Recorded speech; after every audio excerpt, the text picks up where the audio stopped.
For every swing, every moment, the Milwaukee Brewers fight. It's not just about hitting the ball, it's about leaving a legacy. Hey Brew Crew, welcome back to Brewers Fan Central, your #1 channel for exclusive news and analysis on our team. Before we dive into what's happening in the NLCS, if you want to stay ahead of the curve and get the fastest, most detailed Brewers insights, make sure you hit that subscribe button and turn on notifications.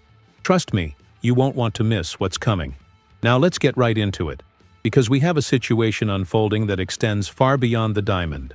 We're deep in the National League Championship Series, in a 0-2 hole against the Los Angeles Dodgers, and the narrative being pushed by the media, and surprisingly, from our own clubhouse, is the underdog story. I get it. The Dodgers are the reigning World Series champions, a powerhouse with a payroll that stretches into the stratosphere. But let's be clear, we had the best record in Major League Baseball during the regular season. We aren't some Cinderella team that stumbled into the postseason.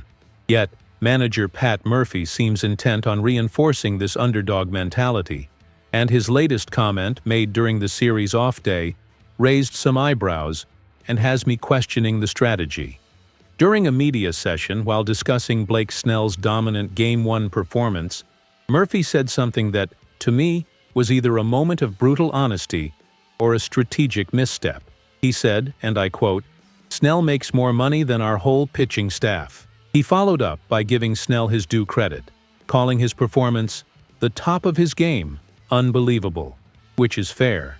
Snell's outing was masterful, but the focus on the salary is what sticks with me. Let's break down the numbers to understand what Murphy meant. Snell's luxury tax salary is $28.4 million. Our top-of-the-rotation trio of Freddie Peralta, Brandon Woodruff, and Jose Quintana comes close to that figure combined. So in that sense, Murphy's statement would be inaccurate. However, I'm convinced he was referring to the actual cash salary Snell received this year, which, according to Spotrac, is a staggering $64.8 million. That figure is the result of a backloaded contract structure with deferred payments, a tactic the Dodgers used to stack talent. If we consider that $64.8 million number, Murphy's statement becomes much closer to reality. It's a glaring reflection of the financial disparity in baseball and highlights the uphill battle we face. But the question that troubles me is this the right message to be sending in the middle of a playoff series? This is where the analysis gets deeper. It's one thing to acknowledge the economic realities of the sport, it's another entirely to use it as a central talking point when your team's back is against the wall.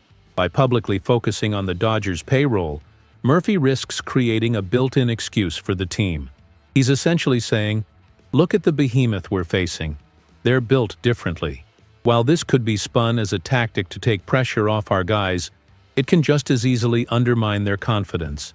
This Brewers team didn't dominate the regular season by being lucky.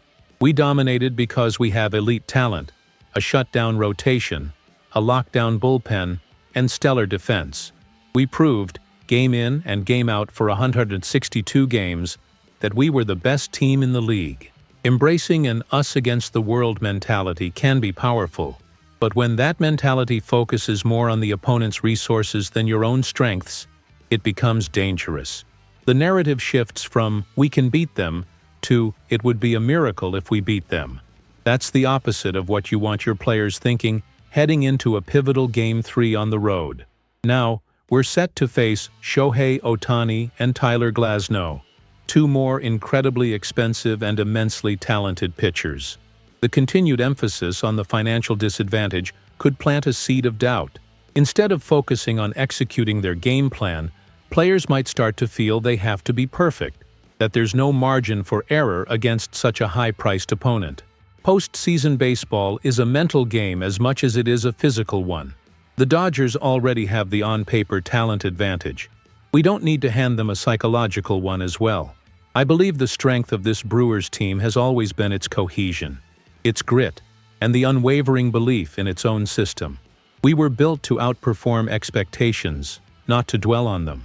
The conversation should be about how our pitchers can exploit the weaknesses in the Dodgers lineup, how our offense can create traffic on the base paths against Ohtani, and how we can play the clean, fundamental baseball that got us here.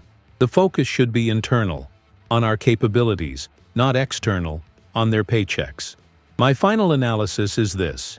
Pat Murphy's comment, while factually defensible from a cash-in-hand standpoint, was a strategic miscalculation.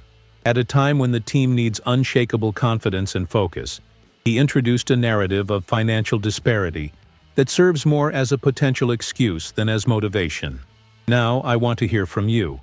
What do you think, Brew Crew? Is Murph just speaking the truth about baseball economics? Or is this an excuse that's hurting the team's confidence heading into a must-win Game 3? Let me know your thoughts in the comments below.